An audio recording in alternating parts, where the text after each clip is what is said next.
Mr. Fillpocket. Gentlemen, as men of your experience, you should be ashamed to have been so imprudent as to quarrel like young blockheads.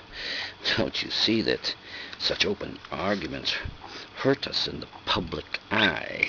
Isn't it enough that expert critics know all about the controversy and dissension among our authorities and ancient masters, without disclosing our humbug to the world by wrangling in front of spectators?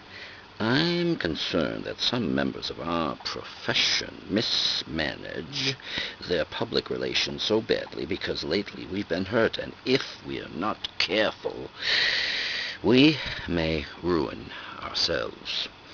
I have nothing to lose in this because I've already made my pile. Let it blow rain and hail, the dead are dead, and I'm rich enough not to fear the living. But in the long run, our squabbles and disputes don't advance the medical profession.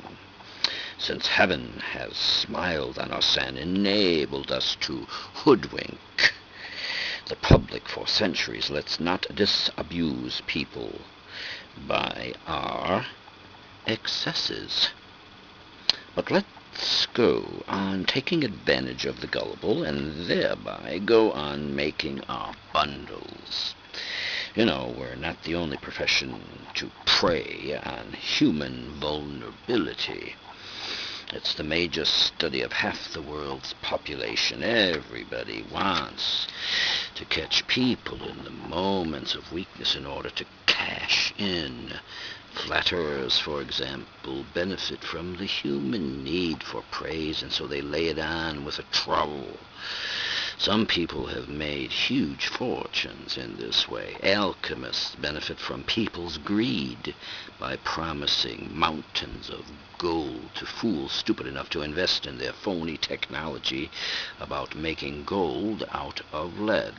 And people even pour money into those consummate fakers, the psychics who manipulate the vanity and ambition of their victims by making rosy predictions about the future.